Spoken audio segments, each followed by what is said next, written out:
The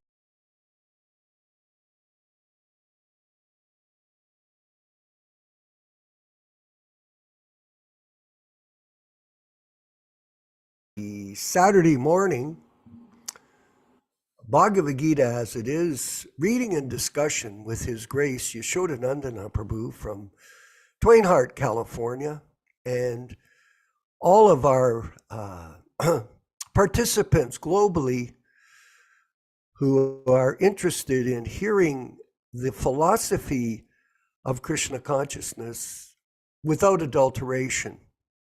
This is the key to spiritual advancement, to have the association of a pure devotee of Krishna. And Prabhupada is such a pure devotee of Krishna. And I was discussing with Yashodanandana Prabhu yesterday how extraordinary Prabhupada's work was back in 1965, 66, 67, 68, how through all kinds of difficulties he pursued the path of devotional service according to his spiritual master Bhakti Siddhanta, and look at the success he had.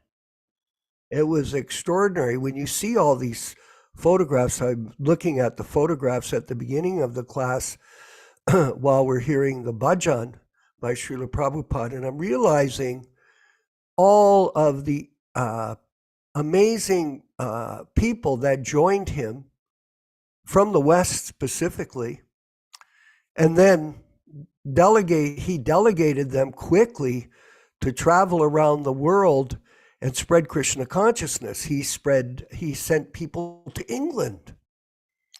He sent 3 Grihastha couples to England. They were barely in the movement for a very long time. We had very little books. For example, back here in Hamilton, Ontario, back then, Prabhu's, we had one book, the Gita, the Blue Gita. And then when Dharmaraj and Gunamayi came from Buffalo, they were staying in the Buffalo Temple. Rupanuga had decided to open a center here in Hamilton. I think Gunamashloka had gone to Toronto, to Beverly Street, and there were a few devotees there, Jagadish and Lakshmi Moni, and earlier, prior to that, Jayapataka Swami. And they decided, yeah, we'll open a branch in Hamilton. There was a lot of interest here amongst our group of people. We had a musical group, and a lot of people were around us. They were our fans, but they also started to take up Krishna consciousness due to our influence. And as a result, we had 19 Prabhupada disciples join from the Hamilton Yatra after 1971. So that was only 6 years after Prabhupada started his preaching. Extraordinary. And Prabhupada had all of us, we were students. We knew very little of Krishna consciousness. We hardly had any books. I was mentioning Yashoda Nandana Prabhu when I got my initiation in 1971 on Jefferson Avenue in Detroit.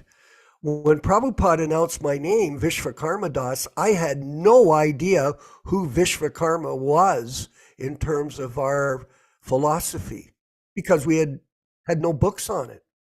We had no experience. So we were still enthusiastic to serve Prabhupada. He sparked this fire of devotional service in all of us. And when you look back at those days, it was extraordinary how the movement spread. Yes, Prabhupada built an amazing organization over 11 short years. Now, some of us are older. We know 11 years goes very fast. Prabhupada used to say back then, I'm an old man. He was 73. He'd say, oh, I'm an old man. I'm going to leave soon. Nobody thought, oh, Prabhupada's going to leave. But by 81, he departed from this physical plane. But within that period, he left his Vani incarnation for all of us to follow. And that is the success of this Sankirtan movement, that despite the fact that the pure devotee was only active with us for a few short years, built such a big organization, laid the foundation for Krishna consciousness for the future of the world, he did this in a short period of time, only 11 years. It's extraordinary. And that's why we're reading the diaries, everyone. Someone was asking Yashoda, why does Vishwakarma read the diaries and read about how much Prabhupada spent on transportation and butter? It doesn't seem very relevant. It's very relevant for those who want to take leadership roles. Because leaders, they know how to organize their time. That is one of the key elements in leadership, is that you know how to utilize your time. And Srila Prabhupada knew how to utilize his time, and he really worked so hard in terms of spreading Krishna consciousness. We all know that he slept very little. He was constantly, after the movement started to gain more momentum, he was constantly traveling. And he went around the globe 11 times. Very, very arduous, difficult schedule that he followed. And along with that, he was translating all of his books that we have now in our libraries. What an extraordinarily, what a monumental feat that he accomplished with a bunch of neophytes. Because basically that was it. Even though some people in the early days, they thought, oh, I'm such a big devotee. I've got Prabhupada's association. You can see that Prabhupada, I'm going to divert here, Prabhupada was extremely aloof in terms of his relationship with the organization. He saw his role, but he wasn't thinking, oh, I'm such a big devotee. No. You can see in his disposition, in his aura, that he was completely detached from all of the grandeur that was around him, because the devotees brought him all kinds of glory. They brought him all kinds of respect. They brought him all kinds of money and facility, but he was not affected by it. And if you study it very carefully, looking at the videos, hearing the lectures, you'll see that. And one last point, we're reading into the March 1966 diary. We're going to go to that in a minute. But if you go to Prabhupada Vani, the website, you'll see there that Prabhupada's lectures are all recorded by him back then. And by reading the diary, you can get a realization there was nobody there practically. So Prabhupada was not motivated for so many followers. He was simply committed to presenting the truth without adulteration, without change, which had been the case in the Gaudiya Math back in India. This is the reality of the situation. So many people have opinions on it. They may not have the capacity or the experience to understand this, but the idea is we want to let you see these valuable teachings from him on how he conducted himself, how he dealt with himself in the early years, so that you can pattern your life in the same way that he did in spreading Krishna consciousness. Whatever great men do, common men will follow. Whatever standards they set by exemplary acts, the whole world pursues. And that is the personification of our guru, A.C. Bhaktivedanta Swami Prabhupada. Believe it, Prabhus. We're not just talking here. We've had the experience of seeing him in his majestic work back then and now in his Vani incarnation. So we'll go to Tuesday, March 1st, 1966. And like I said, you can go to the classes and read them or hear them on Vani, so you can get a really intimate understanding of what things were going on with him back then. So Tuesday, March 1st, saw the India office for the extension of passport and saw Mr. L.L. Malhotra, saw also Mr. Bogart, still hopeful. Received a letter from the secretary of the Indian Prime Minister, disappointing. Received a letter from Universal Book, not encouraging. Butter and bus fare, etc. Expenditure 50 cents, and the income was 15 cents. 15 cents. Is that very much money? Throwaway money. Most people have 15 cents today. They don't even pick it up. The Universal Book House, Sita Sand, Tillisby Road, Dundar, Bombay, 28, India, to A.C. Bhaktivedanta Swami, 100 West 72nd Street, room 307. Remember, he had no kitchen facilities and no bathroom facilities in this room. None. Dear Swamiji, I'm happy to receive your letter 16/2/66, and especially to learn that you are endeavoring to establish a temple of Sri Radha-Kṛṣṇa in New York.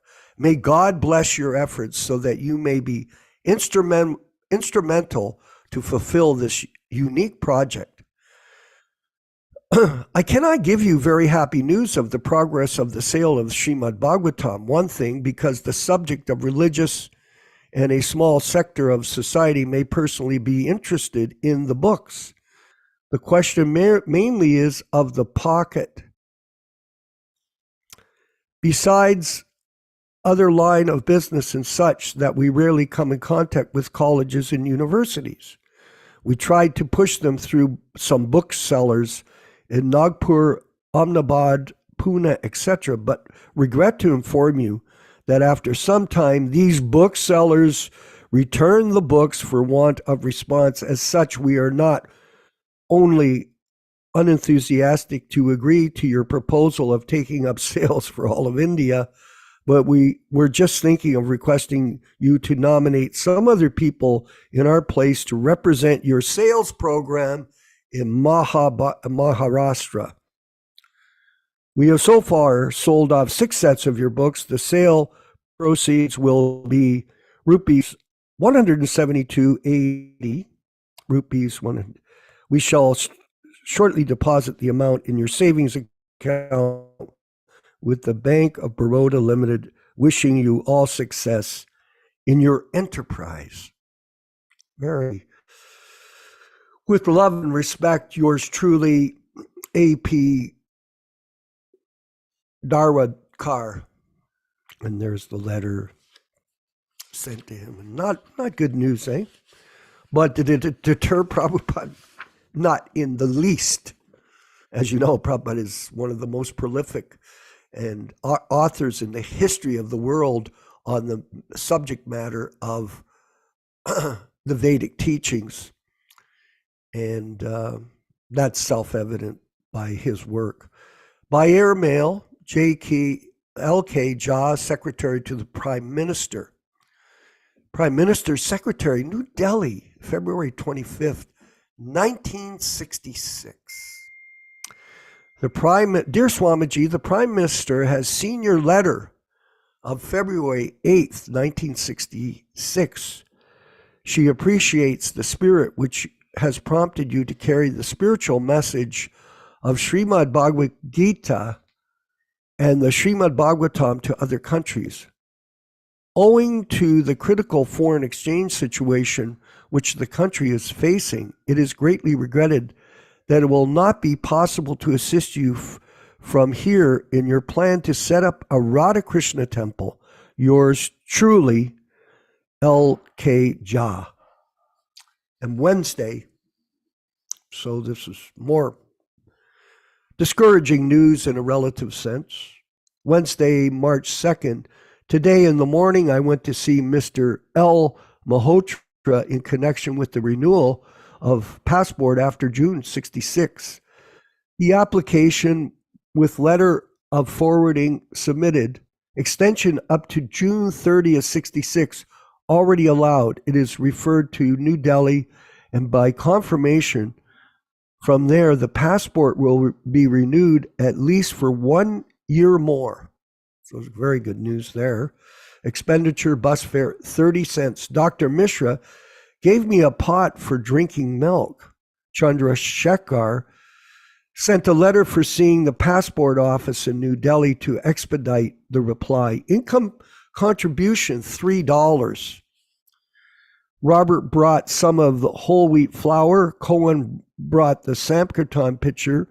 There were some defects, so take them back for rectification. Cohen brought one cotton jersey for me. Thank you. And did I do March 3rd, Prabhu? Or is that it? Thank you. Okay, so thank you everyone for this opening.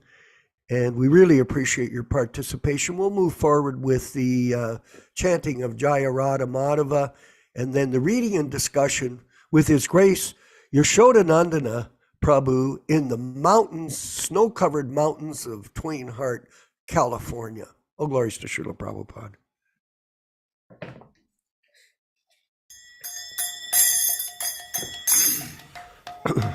Sai.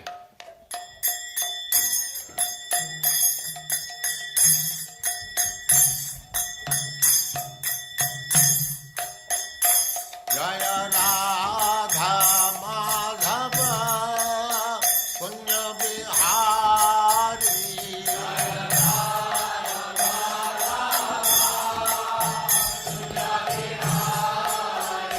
Jaya Radha Madhava Punya Bihari.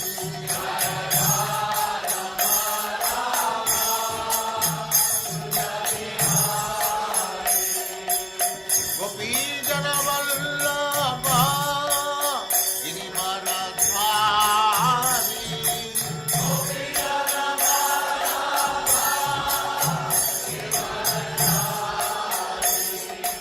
Gopi Jana Vallabha Girivaradhari.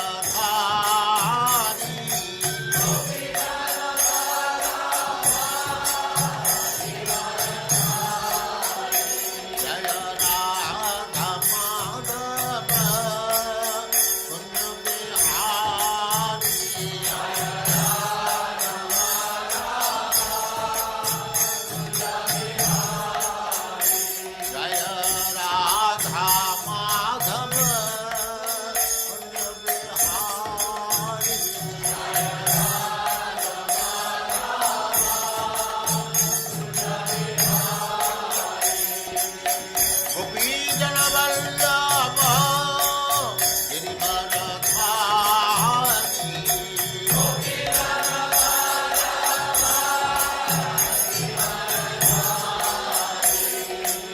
Yashodanandana Brajajananandana.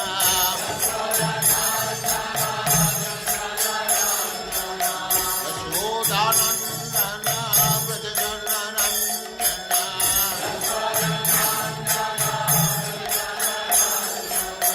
Jamuna Tira Vanachari.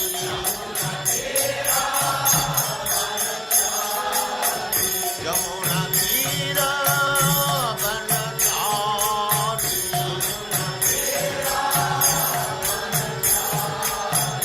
Jaya Radha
Goswami Prabhupada ki jai.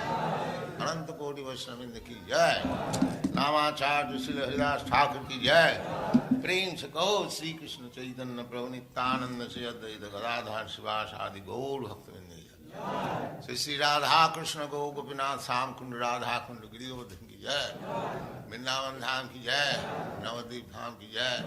Swami Ito Bhaktivinoda ki jai. Ganga Mai ki jai. Jamuna Mai ki jai. Tulasi Devi ki jai. Bhakti Devi ki jai. Swami Ito Bhaktivinoda ki jai. All glories to the assembled Lord. All glories to the assembled Lord. Thank you very much.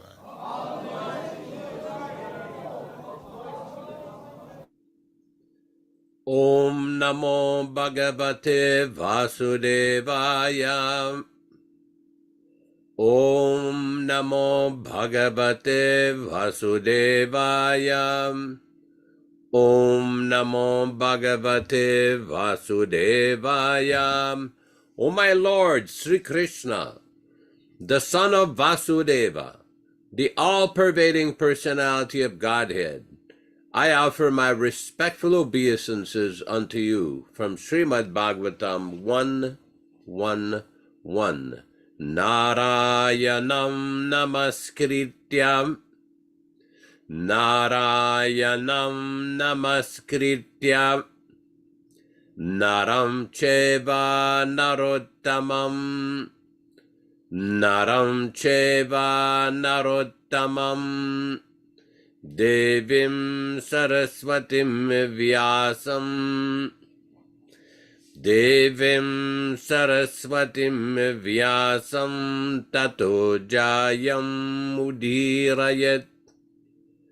Tato Jayam Udhirayat.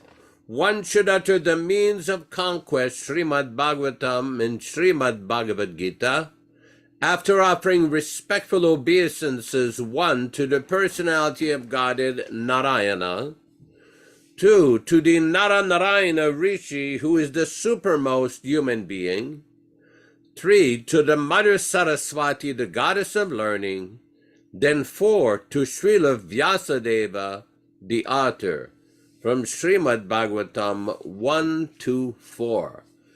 Welcome everyone to this reading and discussion on Srimad Bhagavad Gita. As we do every week, we'll recite a few Sanskrit verses which incidentally were originally recited by Srila Prabhupada in 1966 when he started to lecture on the Bhagavad Gita in New York in the early days. Om Ajnana Timirandasya Jnananjana Shalakaya Chakshurunmilitam Yena Tasmai Shri Gurave Namaha. I was born in the darkest ignorance, and my spiritual master opened my eyes with the torch of knowledge. I offer my respectful obeisances unto him. Sri Chaitanya Manobishtam Stapitam Yena Bhutale Swayam Rupa Kadamahyam Dadati Svapadantikam. When will Srila Rupa Goswami Prabhupada, who has established within this material world the mission to fulfill the desire of Lord Chaitanya, give me shelter under his lotus feet? Vandeham Shri Guru Shri Yuta Padakamalam Shri Gurun Vaishnavamscha Shri Rupam Sagrajatam Sahagunaragunatanvitam Tam Sajivam Sadvetam Savadhutam Parijana Sahitam Krishna Chaitanya Devam Shri Radha Krishna Padan Sahagana Lalita Shri Vishakanvitamscha. I offer my respectful obeisances unto the lotus feet of my spiritual master and unto the feet of all Vaishnavas. I offer my respectful obeisances unto the lotus feet of Srila Rupa Goswami, along with his elder brother Sanatana Goswami, as well as Raghunath Dasa and Raghunath Bhatta, Gopala Bhatta, and Sri Jiva Goswami. I offer my respectful obeisances to Lord Krishna Chaitanya and Lord Nityananda, along with Advaita Acharya, Gadadhar, Srivas, and other associates. I offer my respectful obeisances to Srimati Radharani and Sri Kṛṣṇa, along with their associates Sri Lalita and Vishaka. E Krishna Karuna Sindho Dinabandho Jagatpate Gopesha Gopika Kanta Radha Kanta Namostute. O my dear Krishna, you are the friend of the distressed and the source of creation. You are the master of the gopis and the lover of Radharani. I offer my respectful obeisances unto you. Tapta Kanchana Gourangi Radhe Vrindavaneshwari Vrishabhanu Sute Devi Pranamami Hari Priye. I offer my respects to Radharani, whose bodily complexion is like molten gold, and who is the queen of Vrindavana. You are the daughter of King Vrishabhanu, and you are very dear to Lord Krishna. Vanchakalpa tarubhyascha kripa sindubhya evacha patitanam pavanebhyo Vaishnavibhyo namo namaha. I offer my respectful obeisances unto all the Vaishnava devotees of the Lord, who can fulfill the desires of everyone, just like desired trees, and who are full of compassion for the fallen souls. Sri Krishna Chaitanya Prabhu Nityananda, Shri Advaita Gadadhara Srivasadi Gaura Bhakta Vrinda, Hare Krishna, Krishna Krishna, Hare Hare, Hare Rama, Rama Rama, Hare Hare. As we do every week, we will be reading a few verses from a hymn called the Gita Mahatmya, or the glorification of the Bhagavad Gita. This is taken from the Padma Purana, also quoted by Adi Shankaracharya, also quoted by Srila Prabhupada in his original introduction to the Srimad Bhagavad Gita. We're going to read text number 5 and 6. Bharata Amrita Sarvasvam Vishnor Bhaktrad Vinishritam Gita Gangodakam Pitva Punarajanmana Vidyati. After drinking the water of the Gita, which is the nectar of the entire Bharata, the epic Mahabharata, and which has come out of the mouth of Vishnu, there is no more birth in this world. Sarvo Panishado Gavo Dugda Gopala Nandanaha Parto Vatsaha Sudhir Bhokta Dugdam Gitam Ritam Mahat. All the Upanishads are like the cows. The one who milks the cows is Krishna. Arjuna Partha is the calf.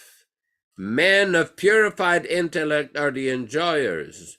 The milk is the great nectar of the Gita. The only scripture is the song of the son of Devaki. The only deity is the son of Devaki.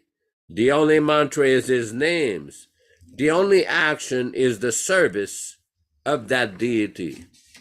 Again, welcome everyone to this reading and discussion on Srimad Bhagavad Gita. Today we will be reading from chapter 10, text number 28 and 29. All synonyms, translations, and purport by His Divine Grace, A.C. Bhaktivedanta Swami Prabhupada, founder Acharya of the International Society for Krishna Consciousness, also known as the Krishna Consciousness Movement. Text 28. Ayudhanam maham vajram. Ayudhanam maham vajram. Denunam asmi kamaduk. Denunam asmi kamaduk. Prajanaschasmi kandarpaha. Prajanaschasmi kandarpaha. Sarpanam asmi vasukihi. Sarpanam asmi vasukihi. Ayudhanam of all weapons. Aham, I am. Vajram, the thunderbolt. Denunam of cows. Asmi, I am. Kamadhuk, the Surabi cows. Prajanaha, for begetting children. Cha, us, and. Asmi, I am. Kandarpaha, Cupid. Sarpanam, of all snakes. Asmi, I am. Vasuki, Vasuki. Translation by Srila Prabhupada. Of weapons, I am the thunderbolt. Among cows, I am the Surabi, givers of abundant milk. Of procreators, I am Kandarpa, the god of love. And of serpent, I am Vasuki, the chief. Purport. The thunderbolt, indeed a mighty weapon, represents Krishna's power. In Krishna Loka, in the spiritual sky, there are cows which can be milked at any time, and they give as much milk as one likes. Of course, such cows do not exist in this material world, but there is mention of them in Krishna Loka. The Lord keeps many such cows, which are called Surabhi. It is stated that the Lord is engaged in herding the Surabhi cows. Kandarpa is the sex desire for presenting good sons. Therefore, Kandarpa is the representative of Krishna. Sometimes sex is engaged in only for sense gratification. Such sex does not represent Krishna. But sex for the generation of good children is called Kandarpa and represents Krishna. Text number 29. Anantaschasmi naganam. Anantaschasmi naganam. Varuno yadasamaham. Varuno yadasamaham. Pitrunam Maryama chasmi. Pitrunam Maryama chasmi. Yama samyamatam maham. Yamaha samyamatam maham. Anantaha. Ananta. Cha. Also. Asmi, I am. Naganam, of all serpents. Varunaha, the demigod controlling the water. Yadasam, of all aquatics. Aham, I am. Pitrinam, of the ancestors. Aryama, Aryama. Cha, also. Asmi, I am. Yamaha, the controller of death. Samyamatam, of all regulators. Aham, I am. Translation. Of the celestial Naga snakes, I am Ananta. Of the aquatic deities, I am Varuna. Of departed ancestors, I am Aryama. And among the dispensers of law, I am Yama, Lord of Death. Purport. Among the many celestial Naga serpents, Ananta is the greatest. as is Varuna among the aquatics. They both represent Kṛṣṇa. There is also a planet of trees presided over by Aryama, who represents Kṛṣṇa. There are many living entities who give punishment to the miscreants, and among them Yama is the chief. Yama is situated in a planet near this earthly planet, and after death those who are very sinful are taken there. And Yama arranges different kinds of punishments for them.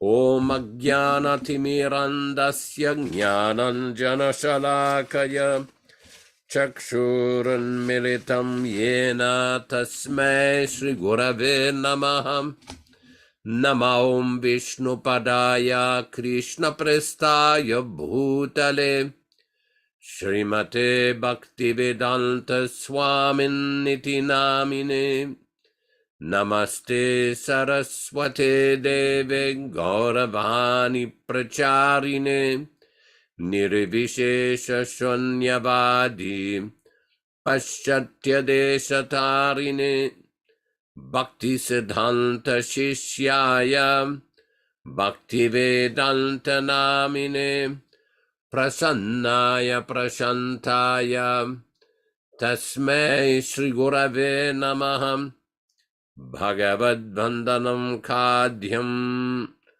Guru Vandana Purvakam Kshiram Sarkara Yuktam Kadatihi Visheshataham Adadanastrinam Danter Idam Yachi Punaha Punaham Srimad Rupa Padam Bhoja Dhulishyam Janma Janmani Amsho Bhagavatosmyaham Sadadaso Asmi Sarvatam Tatkripa Pikshako Nityam Tatprishta Shatakaromisvam Sri Krishna Chaitanya Prabhu Nityananda Shri Advaita Gadadhara Shri Vasadi Gaura Bhakta Vrindam Hare Krishna Krishna Krishna Hare Hare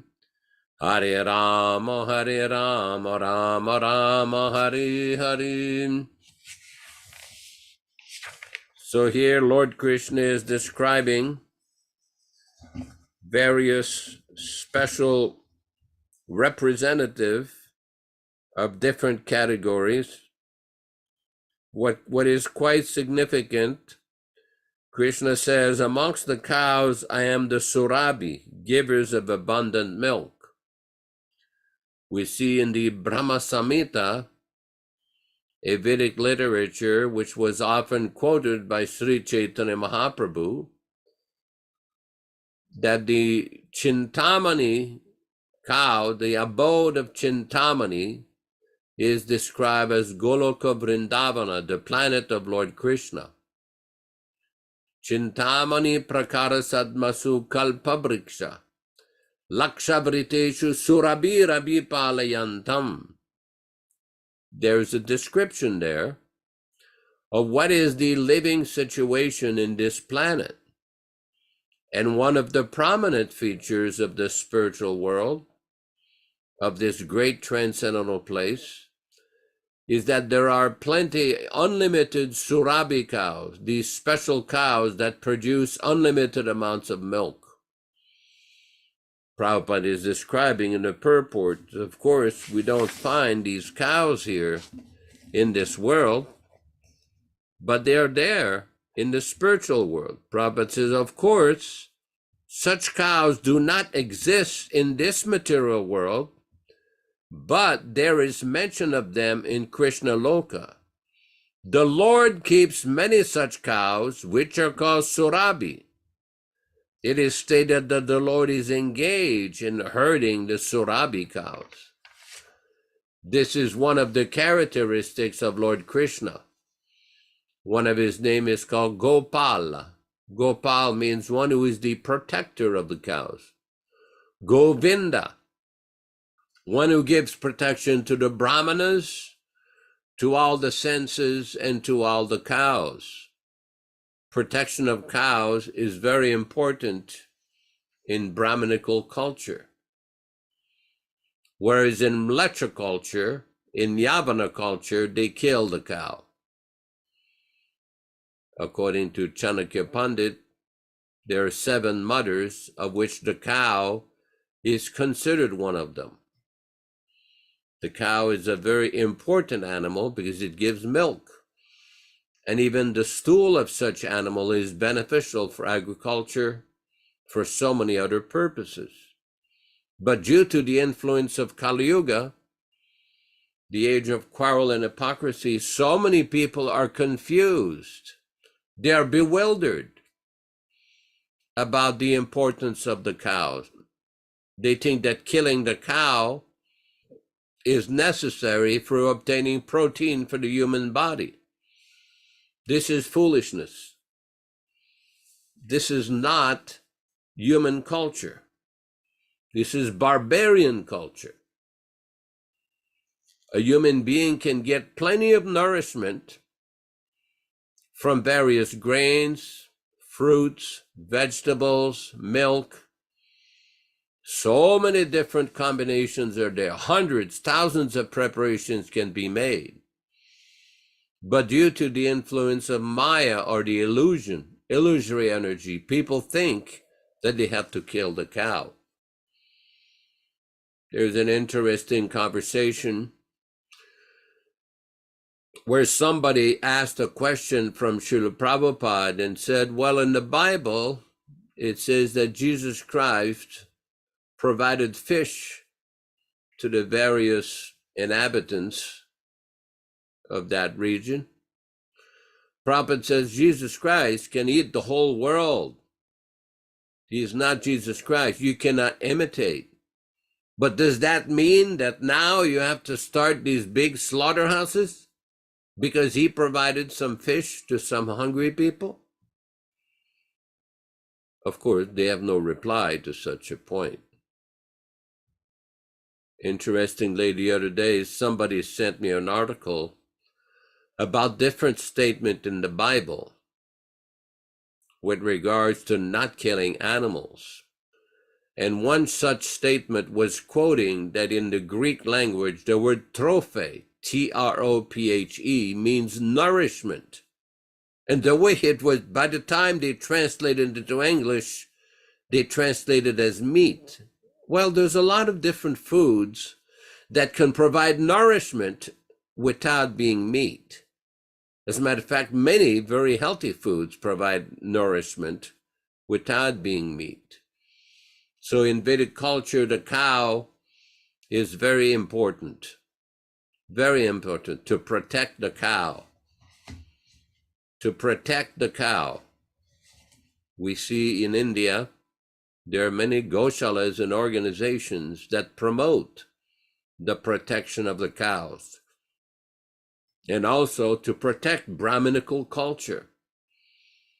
Kṛṣṇa describes in the Vedas that the Brahmanas are considered the head of Lord Vishnu.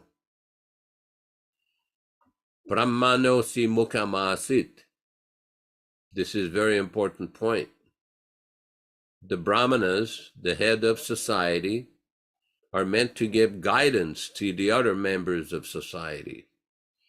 But in Kali Yuga, everything is turned upside down. Everything is disturbed due to the influence of the age of quarrel and hypocrisy.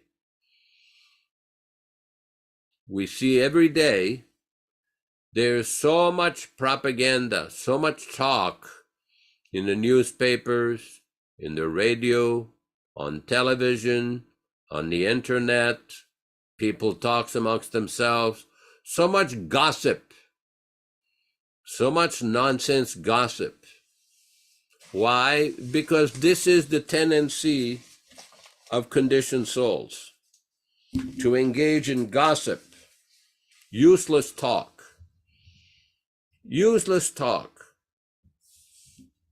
unproductive discussion. There's a story how Srila Prabhupada was in Australia sitting in his room, and he heard one of his personal servants gossiping, some loose talk in the other room. So he called his personal servant and asked him, was that you that was talking? Why you are gossiping? Why you're wasting time gossiping? Of course, the devotee didn't really have a good answer. And Prabhupada says, don't waste time. If you have time, read the Bhagavatam. Read the Bhagavad Gita. This is the proper use of time. These literatures have been given by the great acharyas and by Srila Prabhupada to give a chance to everybody to absorb their minds in hearing about Krishna. Then one can become free from this entanglement in this material world, free from this constant lamentation and illusion. If you look, for example, at the internet today, you will see two distinct characteristics. Sochati, kankshati. There is regular lamentation and there's regular hankering, constantly hankering for sense gratification and constantly complaining that I did not get sense gratification or there has been this problem, that problem. This is due to the tendency of the human mind. Now, the animal mind cannot do that because they don't have the developed consciousness to discriminate. It's called sankalpa vikalpa, to accept things which are pleasant for sense gratification and to reject things which are unpleasant for sense gratification.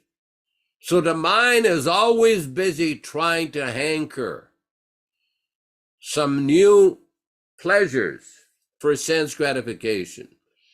And when the mind does not get pleasure for sense gratification, there's constant lamentation. If you analyze what is being discussed, it falls into these categories. It's there. Why is it that we see so much advertisement on the internet for so many different kinds of foods, so many different kinds of cars, so many different kinds of movies, sporting events, political events, so many different distractions? Why? Because the mind is constantly hankering to try for some sense gratification, but it's never satisfied. It's never satisfied. There was a great poet, Vaishnava poet, Govinda Kaviraj. He described that this sense gratification is just like the water on a lotus leaf. Sometimes in tropical countries, they will have these lotus flowers near the water. And sometimes a drop of water will fall on the leaf, but it cannot stay there very long. Kamala dala jala jivana talamala. It is described that the tendency in this human life is to seek for sense gratification, to try to obtain some sense gratification, but the very nature of sense gratification is very temporary. One can try as much as he wants. It is not permanent. It is very temporary. But an intelligent person will ask, what is that situation that I can get permanent enjoyment? That is why we see in the different shastras or scriptural texts, Ramante yuginanante satyananda chidatmani. Iti Rama padinaso param brahma vidiyate. That great yogis and transcendentalists are constantly hankering for transcendental pleasure by chanting the name of Rama. The name of Rama means transcendental pleasure, transcendental satisfaction. Ramante yoginanante satyananda chidatmani. Because of bliss, knowledge of eternity. So those who are intelligent, they learn how to associate constantly with that source of transcendental satisfaction. The question, well, how do you do that? Prabhupada was explaining in one lecture that you cannot see Krishna, not with these current senses. Ata Sri Krishna namadi na bhaved grayam indriyai.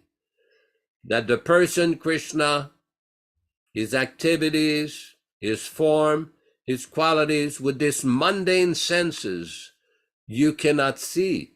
But sevan mukhe jivadu, if you engage in serving, beginning with the tongue, then it can be revealed.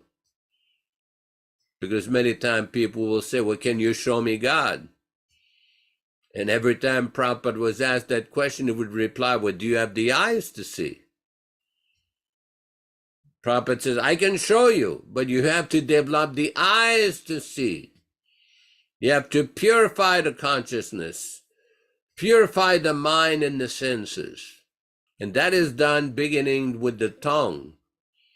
Sevan mukhe jivadu. It begins with the mouth and the tongue.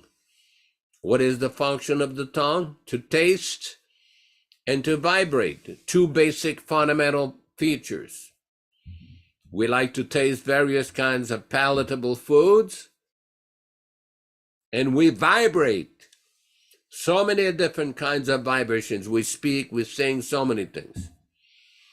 So one has to connect these functions with Krishna. Swayameva Spuratyada. Then Krishna, God himself, will manifest. Somebody says, well, how is that?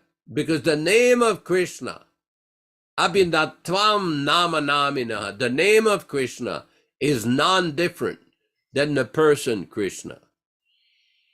Kali Kale Namarupe Krishna Avatar. In the age of Kali Yuga, Krishna is incarnated with his name. That is not very difficult to understand. That is a special dispensation, a special blessing for this age of Kali Yuga.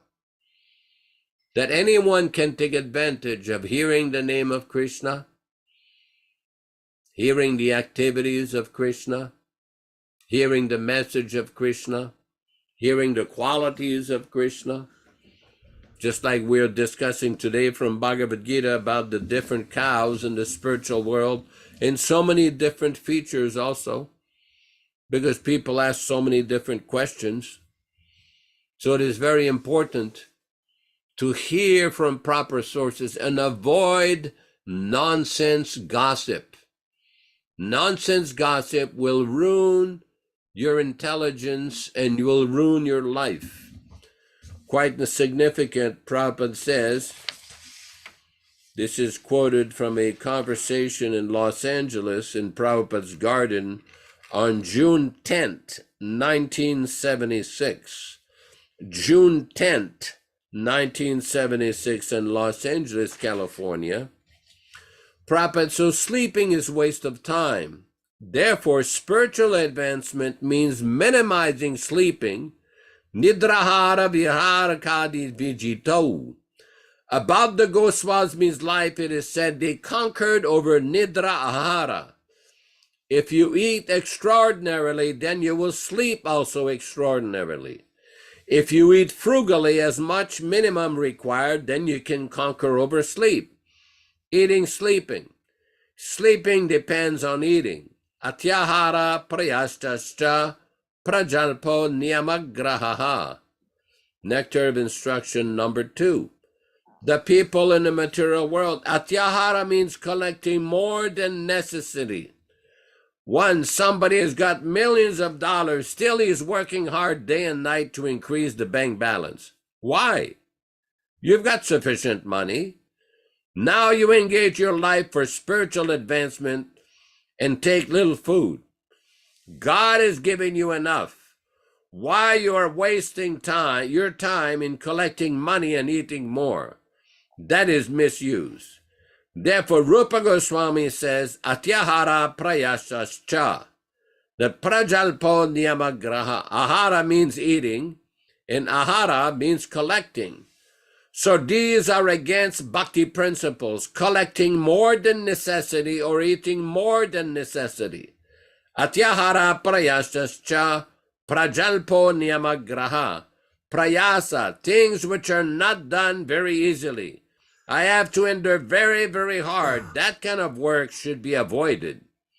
Atyahara prayasascha prajalpa, in talking nonsense. No use. You are talking together for hours. What is the use? Prajalpa, it is called prajalpa. And niyamagraha, and without any result. So in this way, Prabhupada is giving so many instructions for devotees and people in general to avoid these things which are destructive of practical spiritual advancement. Hare Krishna, Hare Krishna. Hari Bol, all glories to Srila Prabhupada. Thank you for that deep insight into our philosophy of Krishna consciousness given by Srila Prabhupada. And I wanted to refer again, Yashodanandana Prabhu, to the purport on text 29 of today's verse, because it gives us some real insight into what are the results of sinful life, and especially the killing of cows. So here it is said that there is also a planet of trees presided over by Aryamya, who represents Krishna. There are many living entities who give punishment to the miscreants, and among them, Yama is the chief. Yama is situated in a planet near this earthly planet, and after death, those who are very sinful are taken there, and Yama arranges different kinds of punishment for them. So one of the most serious karmic activities that you can do is kill the cow. Actually, it's part of the Srimad Bhagavatam, how King Parikshit was so upset to see the cow being harmed in his kingdom. So this is one of the most important things for human society is cow protection. In this modern world, there's no mercy given to domestic animals that serve the human society. This is absolutely horrific, how the Kali Yuga has evolved. It is horrific. I remember Yashodanandana Prabhu back in the 60s. I was living in Windsor at the time, and there was a McDonald's there. And it was gradually proliferating. I believe it started in the 60s, yes. And it was gradually developing. So the sign used to read, if I can recall correctly, millions sold. That's how they started out. They put up a sign, millions sold, millions. And then eventually the sign went up, billions sold, as time went on. So this McDonald's had their sign, billions of cows, the hamburger meat sold, billions. And then he evolved to the point where they took the whole thing down. They took down millions, because it went into the trillions. This is the style of the modern man, to eat fast food. Chicken, KFC, the same. Huge, massive corporations have evolved from the killing and selling of meat and meat products. And everybody is indoctrinated by media, by advertising, to kill and eat animals. And they're all sharing in this collective karma. It is not that, it is just the responsibility of the people that work in the slaughterhouse. But actually, there's 7 participants in the slaughtering of animals and the eating of them. The ones that raise them, the ones that transport them, the ones that slaughter them, the ones that prepare them for eating, the ones that serve them, the ones that eat them. So there's a huge karmic chain going on nowadays. And this is the Kali Yuga, the Iron Age of quarrel and hypocrisy, where all the good qualities of human beings are almost destroyed to nil. So, this collective karma is being manifested these days in all kinds of wars. Prabhupada told us, and Yashoda Prabhu, Nandana Prabhu knows that if you can close the slaughterhouses in Chicago, back then they were the main place in America for the processing and killing of the animals and the distribution. He said if you could close the slaughterhouses in Chicago, you could stop all wars. But this is not going on. And as a result, war carries on. And just see how many people are suffering collectively due to war, because there is no understanding of how to live properly as human beings. So in the Gita, we're also introduced to Yamaraj, where after death the sinful are taken. So in other words, not only do the people suffer in this life dramatically from cancer, heart disease, all different types of mental problems, and all different kinds of diseases. So this is going on because of sinful activity. Not only will you suffer in this lifetime, be guaranteed, human so-called society, be guaranteed that after you die, it'll be much worse. But do people care? No. Why don't they care? Because they have no knowledge of how to act. This was Prabhupada's mercy on us, that he came from India and brought this Sankirtan mission to us. And by the way, I wanted to mention that back in the 70s, there was an article that came in the Vegetarian Times.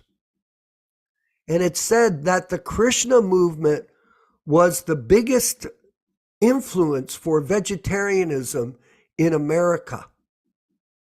Of all movements, and Prabhupada did not come to teach vegetarianism, by the way, or veganism. It wasn't his responsibility. He was teaching people how to be Krishna conscious, not vegetarian, Krishnatarian. A devotee offers food to Krishna before he eats it. And that prasadam, that mercy of Krishna, is not only spiritually beneficial, but it also will help everything that goes on in this world. Prasadam, we have a new person living at the ashram here every day, and he's not very conscious at all, but I teach him one thing. Before I say, you take this food and honor it as prasadam. I get him to repeat it to me. And then I tell him this: prasadam is antiseptic and prophylactic. Remember this, William. try to understand that this is just not food that you eat. This is the opportunity for you to become purified by eating spiritual food, which is what Prabhupada taught us when he came here. And if you go to our Prabhupada Disciples website, you'll see how the proper, or Facebook group, you'll see there are posts there on how to properly offer your food to Kṛṣṇa, and in this way have prasadam, not only for yourself, but for others. Today I have 2 people coming over for lunch. There's a motorcycle enthusiast mechanic and a prominent musician. And I told them this morning, also, I'm going to have some food for you for lunch. So we're going to have dal and rice and salad and some nice little prasadam for them, and I thought, okay, great. I have a chance to give 2 people today prasadam and bless them with that food. We've had 4 people in the last year and a half die from the ashram here. And every time someone passes away here, I always think, well, the best thing you could do for someone who is very sort of lost in this world is to give them some prasadam, because prasadam guarantees human life in the next birth. This is a great blessing. And this is the business of the devotees of the Sankirtan mission, to share Krishna consciousness, to share prasadam, to share Prabhupada's knowledge and his teachings to everyone that you meet. And in this way, we will become happy in the human form of life. Yashodanandana Prabhu, please. And we have other people who are going to speak. Go ahead after. This is a very important point that has been raised here about the prasadam. The prasadam is very powerful. There was one conversation where Srila Prabhupada discussed how in the beginning of his movement in 1965, Srila Prabhupada said, I did not teach much philosophy. He says, I used to feed them. I used to cook dal, rice, vegetable, chapatis, and feed them. He says, this is how the movement started. So this is a very important point, because Prabhupada used to often say, we are a kitchen religion, because you're going to have to eat a few times a day. If you learn to offer your foodstuff nicely to Kṛṣṇa and the spiritual master, it becomes sanctified. It goes from bhoga, or unoffered foodstuff, to prasadam, or full mercy of Kṛṣṇa. Like technically we don't offer prasadam, we offer bhoga to the deity. After it is offered, it becomes prasadam, special mercy of Kṛṣṇa. So this is a very important point. Another point in this verse, I know that some people have criticized that in the original so-called manuscript, that the word is the planet of the pea trees instead of planet of the trees. Well, how do they know that there's no trees on the planet of the pea trees? They don't. Have they been there? They did not. So this is another point for another discussion, but very interesting points. Hare Krishna. Thank you. Dharma Bhavana in Dallas, Texas. Please, if you could share. We're going to go through and get people to speak. And I see Neil Sharma has his hand up, so we'll ask him after. Let's go through the program and have a discussion. Dharma Bhavana to begin. Hare Krishna. Thank you. Yeah, this is an interesting point, because when we see a prasadam, when it's offered, it looks the same as before. We've said our prayers and offered it with devotion. And so if someone is not, careful in their understanding of Bhakti Yoga, Krishna consciousness, they will not be able to detect any difference. Mm-hmm. And anyway, this is just some things I was thinking about, how it's easy for somebody who's new to think of Krishna consciousness like the activities of the material world. And sometimes, just like, say, for example, we want to learn something, and we learn something academically, maybe through reading the books. We hear devotees have discussions. We may think that just by learning years and dates and personalities and Sanskrit terms, that is really what we're supposed to be learning. But beyond that is when Kṛṣṇa as a super soul gives us realization to understand how it applies to our lives, how to utilize these things in a devotional service, how to get a deep understanding, and most importantly, how to treat and honor the devotees who may be far, far more advanced than ourselves. So I was thinking how this realization is really what happens when Kṛṣṇa is super soul and Prabhupada is pleased with us. Then we can really understand things in a fundamental, very deep way. And if we limit ourselves to seeing things from a material point of view, like somebody has a title, somebody has a position, and we think of it in some kind of material way like that, we're never going to really get to the basis of what we're trying to do. Thank you. Haribo. Jonas Priya in Hawaii. Are you there by the microphone? Hare Krishna, all glories to Srila Prabhupada. Please accept my humble obeisances. Yes. Yeah, there's one occasion where a Indian lady asked Prabhupada, "Can you see Krishna?" And Prabhupada answered, asked the same question, says, "Can you see Krishna?" And the lady said, "No." And Prabhupada said, "Why not?" And she said, "Well, she couldn't really answer." So Prabhupada says, "You cannot see Krishna because you don't want to see Krishna." Says, first, to see Krishna, you must want to see Krishna. So this is our goal, that yes, we want to see Krishna. So how do we attract Krishna's attention? Well, Prabhupada says that we should act in a way that Krishna wants to see us. And then we start acting like that, then Krishna will very easily reveal himself to one that is fully surrendered. So full surrender is the ticket.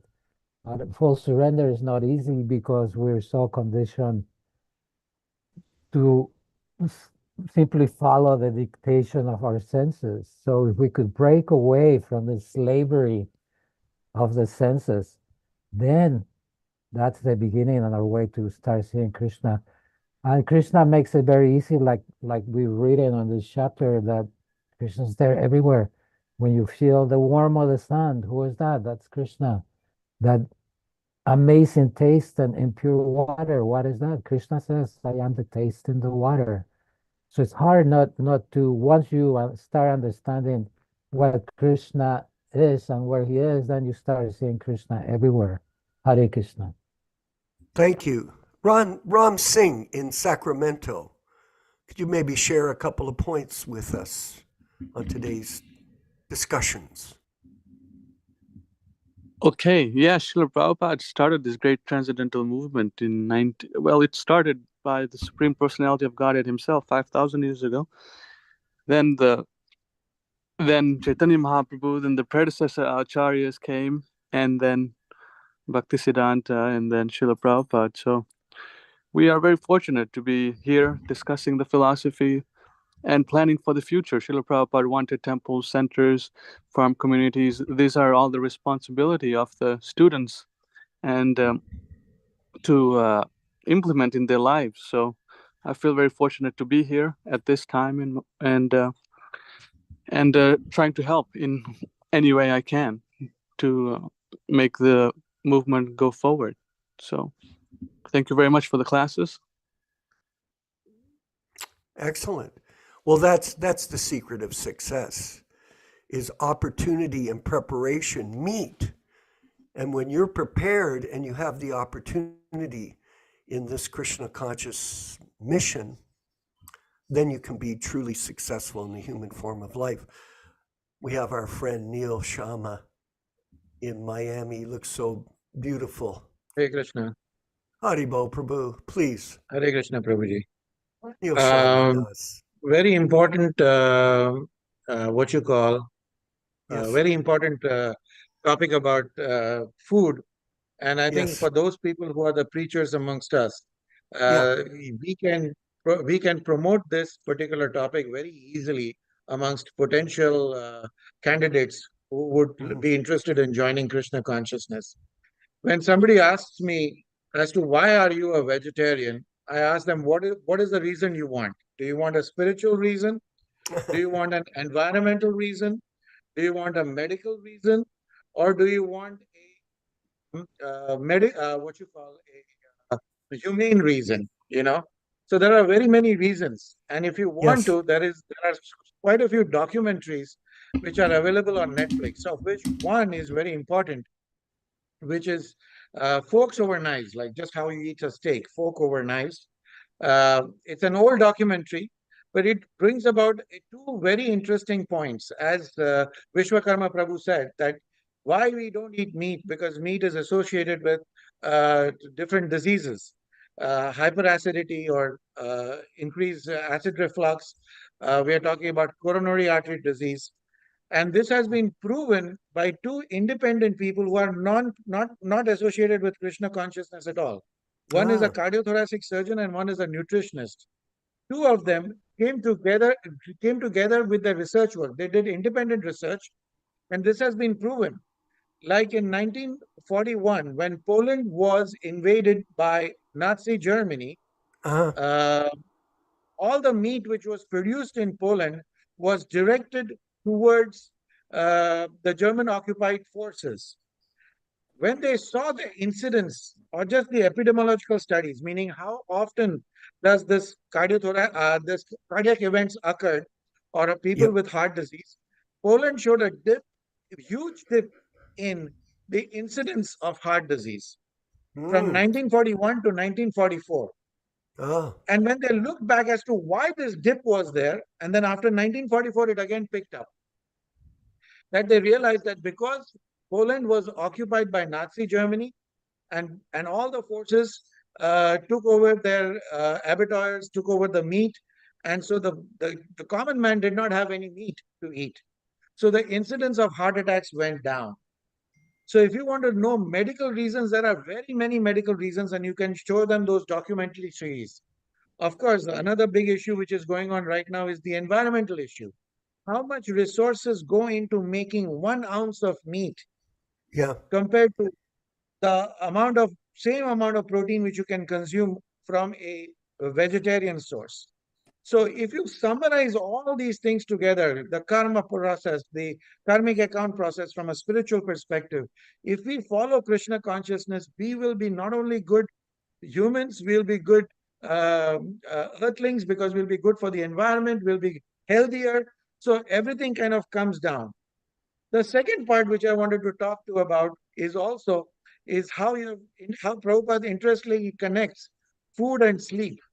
You know, Yes. the more food we eat, the more sleep we need because of that, and how we need to minimize this so that we can develop our waking hours as much as possible in Krishna consciousness. But there's one interesting part which I would like to share with people over here is Yes. one of my friends who are in the main ISKCON group, and he likes to host a lot of these fake gurus. And one day he comes to me very fed up, says, I'm fed up with these gurus. Says, why? What happened? You know? So he says, well, this guru, I was trying to host him, and his secretary comes to me and says, the guru eats nothing but organic brown basmati rice. That's all he eats, nothing else. Don't bother with that. I would like to know what Yashodananda would like to say about that. Yashoda, please. Thank you. Well, Thank you, my friend. it's a very interesting description by Dr. Nilesh Shyam Prabhu. Very interesting, very, very well researched about the negative issue involved in eating meat. Now, as far as this guru only eating basmati rice, let me tell a little story here. In Africa, Srila Prabhupada, there was a devotee there that he had been commissioned to cook for Srila Prabhupada. Ah, But this devotee did not know how to cook. He was not a regular servant or regular close associate of Prabhupada. He was a new brahmachari. So he just put some vegetable together in a pot and boiled them, probably burnt some of them, and they offered that to Prabhupada. And Prabhupada told his servant, who has cooked this dog food? Does he not know about ghee and spices and salt and turmeric and ginger and coriander? Does he not know? How can you present this? Prabhupada said, tell that boy, teach him how to cook. So that's interesting. Another time, what happened is in Bombay, Prabhupada had given instruction that only initiated brahmanas should cook, and that he only wanted to eat foodstuff that had been prepared by initiated brahmanas. So one time, the devotees had left the room and they heard this big thud along the wall, like a big on the wall. So they came and there was a big samosa on the wall that had been tossed there. Break it up. And Prabhupada was holding a black hair about 3 feet long. Prabhupada says, what is this? Who has cooked this? And Prabhupada said, I said only initiated Brahmana men and women should cook for the deities. Prabhupada did not like the fact that this had come from outside, somebody who was not an initiated devotee, that basically messed things up. But the point is, this devotee that only wants to eat the organic rice, Prabhupada ate all different kinds of foodstuff. Although Prabhupada himself had diabetes, every day he would take dal, rice, chapatis, vegetables, all different kinds of, even in the morning he would take chopped ginger, chickpeas, slice of oranges, and all of these things are very healthy to counteract diabetes. So Prabhupada, although he did not take medication like insulin or other things, he was very, very careful the way he was eating to basically keep himself very, very balanced. And of course, Prabhupada was completely transcendental, amazing. But just a few different points in this connection. Hare Krishna. Yes, Prabhu, please go ahead. Once I'd read that somewhere in Surat or somewhere where Prabhupada was with his disciples and he accepted to go to some yajman's place, some person's place, and the person had cooked onions and garlic, and the disciple says, Prabhupada, you are eating, this is onion and garlic. And Prabhupada said, quietly eat it. Do you know about this episode? Yeah, I was told that story by one devotee. What happened is that he was invited by a gentleman who had become a life member. This was a very influential person who basically was bringing in many other people to take part in the movement, to become life members, to contribute to help. This was in the early 70s in India, I believe either Delhi or Punjab or something. So what happened is this gentleman had cooked for Srila Prabhupada, and Prabhupada's servants pointed out to Prabhupada, he picked up a piece of onion, a small piece of onion, showed it to Prabhupada, and Prabhupada told him, shut up and eat it. Don't say anything. Otherwise, these people will feel greatly offended. Of course, this is not to be taken that this is Prabhupada condoning or allowing his disciples to eat onions or garlic. That is not the idea here. But Prabhupada was just very, very tactful, the way that he dealt with these people, not to insult them or not to, It's just like one time I was told in 1970, when Prabhupada came to India, there was no facilities, there was no big temples. People were living in dharamshala or, very, very basic facilities, not very, very nice facilities many times. So the devotees had arranged for a train ride from Prabhupada to go from Delhi to Calcutta.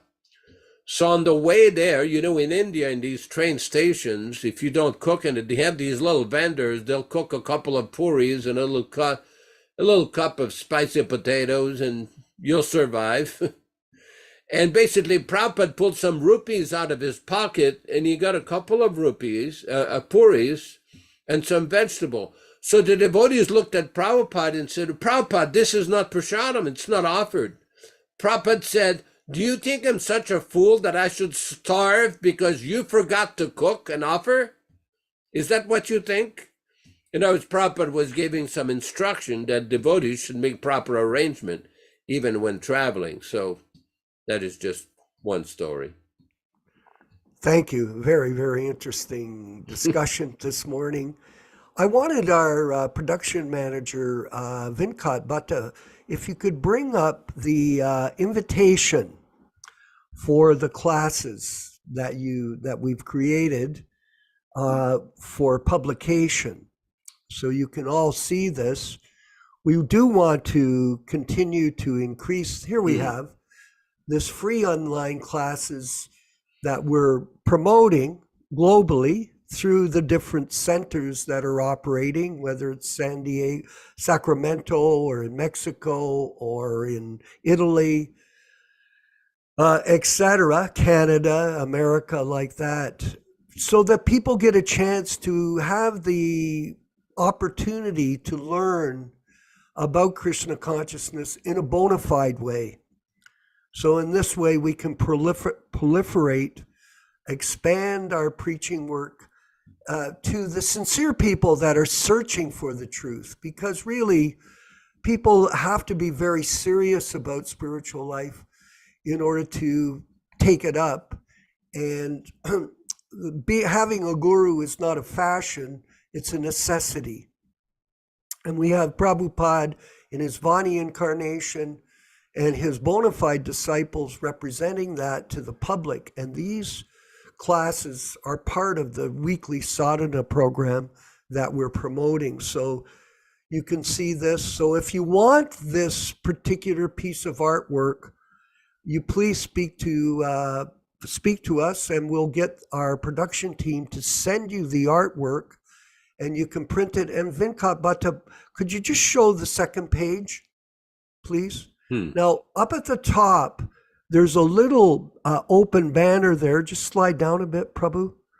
If you can show them that open spot. Now, the up the other way. Yeah, there's a place there for you to write in your phone number or get a stamp. You can stamp your name in and let people in your local area know that you're ready and available for them to help in their development of Krishna consciousness through your association in your particular area. So this is a new innovation by our group, and we hope you take advantage. And you can see down there we have all of the different things. We need the Prabhupada Disciples Association Facebook page on this artwork.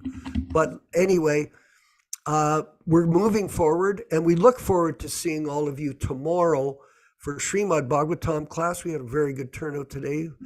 So thank you very much, everyone, for coming, and let's continue to expand this effort of mercy, of prasadam, in the form of hearing and tasting the transcendental mercy of the Lord in his prasadam.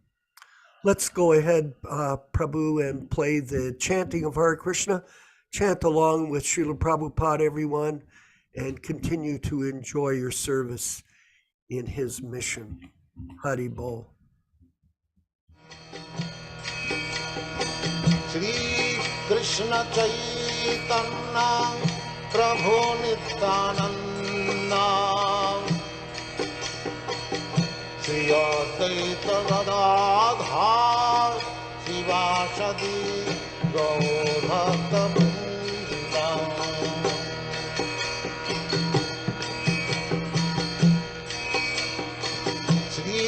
Krishna Chaitanya Prabhu Nityananda Shri Advaita Gadadhar Shivasadi Gaur Bhakta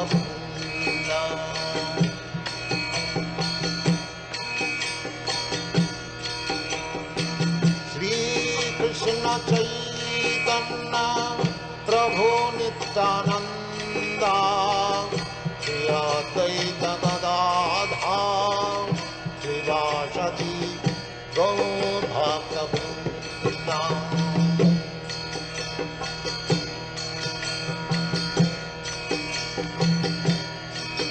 Hare Krishna, Krishna Krishna, Hare Hare, Hare Rama, Rama Rama, Hare Hare. Hare Krishna, Krishna Krishna, Hare Hare,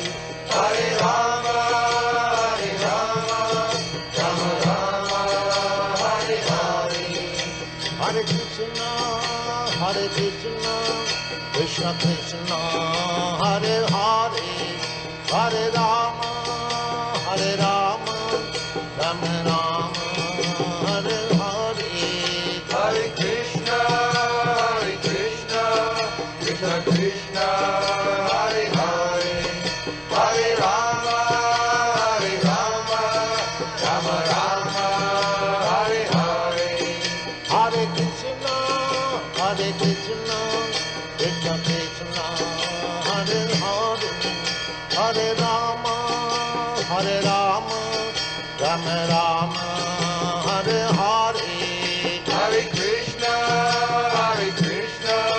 Krishna Krishna, Hare Hare, Hare Rama, Rama Rama, Hare Hare. Hare Krishna, Krishna Krishna, Hare Hare, Hare Rama, Rama Rama, Hare Hare. Hare Krishna, Krishna Krishna, Hare Hare, Hare Rama, Rama Rama, Hare Hare. Hare Krishna, Krishna Krishna, Hare Hare, Hare Rama, Rama Rama, Hare Hare. Hare Krishna, Krishna Krishna, Hare Hare, Hare Rama, Rama Rama, Hare Hare. Hare Krishna, Krishna Krishna, Hare Hare, Hare Rama, Rama Rama, Hare Hare. Hare Krishna, Krishna Krishna, Hare Hare, Hare Rama, Rama Rama, Hare Hare. Let us, for our respectful obeisances to all the Vaishnava devotees, Hare Krishna, Vanchakalpa Tarubhyascha, Vanchakalpatarubhyascha Kripa Kripa Sindubhya Sindhu Evacha, Evacha Patitanam Patitanam Pavanebhyo, Pavanebhyo Vaishnavebhyo Namo Vaishnavebhyo Namaha, Namo Hare Namaha Hare Krishna, Hare Krishna Krishna. Hare Krishna. Aloha in Hawaii. Janas Priya, aloha in Hawaii. Hare Krishna. Hare Krishna. Thanks, Rupesh Chawan, for the beautiful picture of Madhvacharya and a beautiful write-up on Madhvacharya's appearance day for tomorrow on Sunday. We'll be sending an email to all the devotees. Very nice work. Very nice work. Vijay Pandit Prabhu, comeva, comeva. Va bene, va bene, Excelente, excelente. va bene. I'm working. Okay. Hare Krishna. Hare Hare Krishna. Krishna. We'll see Hare- everybody tomorrow. Hare Krishna.